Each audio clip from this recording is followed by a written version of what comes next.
trying a new Asian restaurant and lot of food in this video.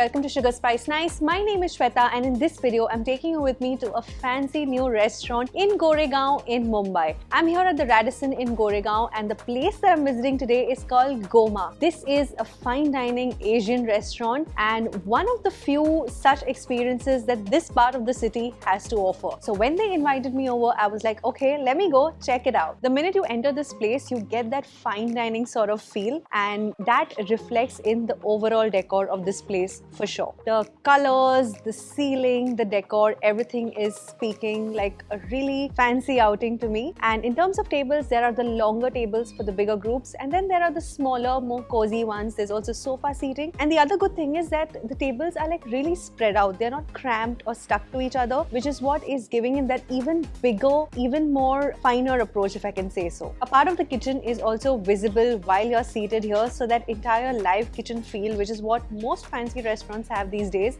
is something that you can find here as well. And watching them get the sushi together, watching them make the different appetizers, it's fun to watch if you're a food enthusiast like me. If sushi is something that you are fond of, then you can try a lot of different types here. Maki rolls, nigiris, their in-house specials, sashimi, everything can be found here. And there's a good balance of vegetarian and the more authentic ones with meat.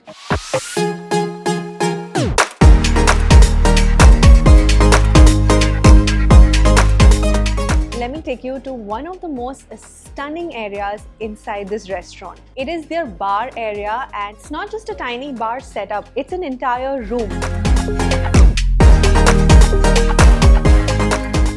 So this here are the bar stools, extremely fancy. It's a big like round bar table, and there's like this 3-tier rack of liquor, and just watching them make the drinks here is an experience in itself.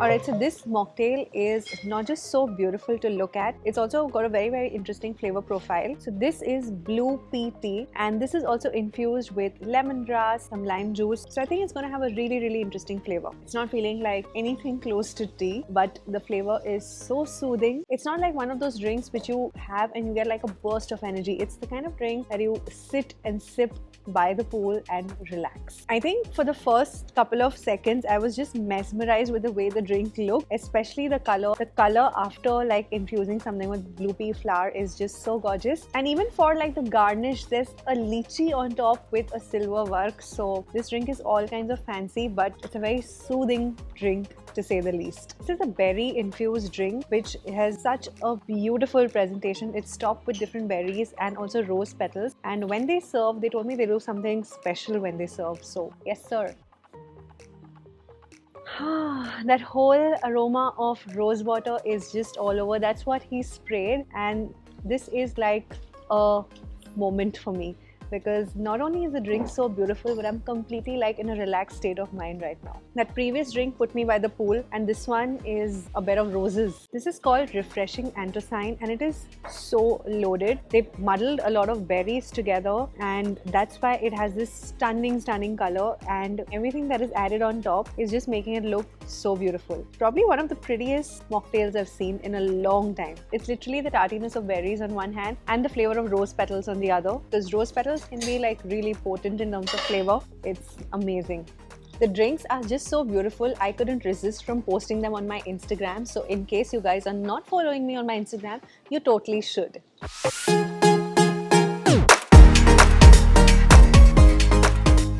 Alright, the first thing that I'm starting with is manchao soup. While they have a lot of different varieties of soup which are more on the authentic Japanese Asian style, there's also a little bit of something for us who love the more Indianized Chinese and Asian flavors. So that's what manchao soup is like the perfect definition of. It's filled with lots and lots of veggies. There are minced carrots, mushrooms, tofu, a ton of ginger and garlic, and the ginger is actually very apparent because that hot aftertaste is just out there. I've also added a lot of fried noodles, and in my opinion that's like one of the best ways to enjoy a manchao soup. So the manchao soup is more on the lines of Indian Asian food, but they do have a lot of more Japanese centric Asian food as well. For example, this soup, this is the spiced yuzu prawn soup, and in the bowl what you're seeing is prawn pieces and a few vegetables, but the broth of the soup comes in this pot which is poured hot, and you can enjoy the soup like this. It's a very different way to present soup.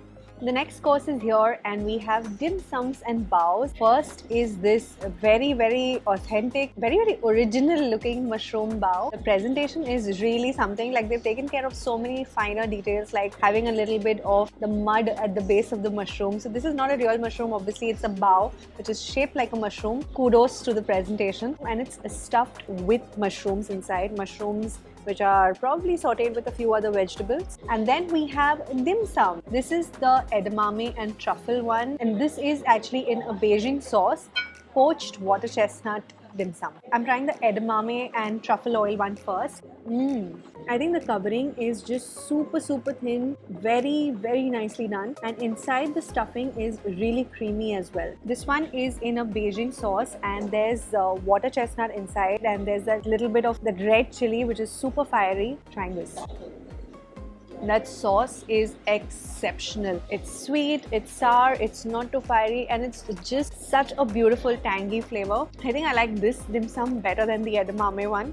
Going in for another one. Next thing that I'm having is an appetizer, which is turnip cake. Now, the best part about the turnip cake is not like the cake itself. It's this entire garnish. Spring onions, garlic, onion, it's all fried and so yummy. I think this in itself should be a separate dish. Let me know if you agree with me. For now, I'm just gonna be having a bite of the turnip cake. So this has been steamed first and then it's been fried. I think steaming kind of makes the turnip part a little bit more softer. In the just fried one, it goes slightly more crunchy, but I like this, especially with all of the garnishings, and they've done that so generously. Very enjoyable. Along with the dim sums and appetizers, you can also enjoy a little bit of sauces on the side. There's chili vinegar, there's a red chili kind of sauce, and I think this is a soy sauce.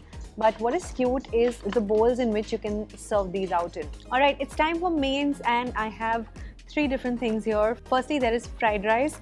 This is burnt garlic fried rice, and apart from a lot of burnt garlic on top, I can also see some edamame beans and a few other veggies inside. There's some carrots, there's some corn, and this is not like the long grain rice. This is the more authentic, smaller, stickier rice. And then we have flat noodles or udon noodles. These are stir fried with a bit of a sauce and lots of veggies. So I can see spinach, I can see bell peppers, and of course topped with a lot of burnt garlic, spring onion greens. These are looking like a dish in themselves. And I also have some veggies in hot garlic sauce to go with the burnt garlic rice. I think I'm going to be trying the flat noodles first because they are looking super tempting. And I just realized there's just so many things in them apart from veggies. They also have sprouts. They do have a sweetish flavor, but it's not like a boring flavor. It's very fun, interesting way to enjoy flat noodles. What is really working for me is the crunchiness of the veggies on top. It's so good. Trying a bite of this now, the veggies and the burnt garlic rice. I think the addition of edamame beans in the rice is really good. So overall the rice is a little bit on the softer, stickier side, and edamame beans are giving it that crunch. And even the veggies in the hot garlic sauce, they've retained that crunch, which is what I love about Asian food. They don't feel overcooked, they're aptly flavored. Alright, it's time for a dessert. After indulging in all of that main course, the only thing that could make this lunch even sweeter is dessert. So I have two different types here. One is the Goma cheesecake. So this is seeming like a classic cheesecake with a little bit of blueberry ice cream on the side, and then there's like some berry compote on either sides of the cheesecake, and we have some fruit, and probably that's some creamy cheese. And then we have the crunchy hazelnut roulade, and I think this is actually like the crunchy hazelnut. Here we have some chocolate ice cream, there's mousse, and then there's some bits of like chocolate bark, and there's a whole lot of chocolate sauce probably in between. No prizes for guessing what I'm going to be trying first. Alright, I think I'm trying the mousse first. Ooh, did you see that scoop? So neat. So this outside covering is actually a little bit harder than the rest of the mousse. Rest of it is like creamy, so I can actually scoop it out like this. It's like a harder shell and a creamier inside. It's not dark, but it's definitely a nicely done mousse. I think the harder shell outside is feeling very, very different. Pretty good. I'm going to try it with a little bit of the chocolate ice cream. And this is looking like some sort of sponge cake or what? I'm not sure. Let's try it.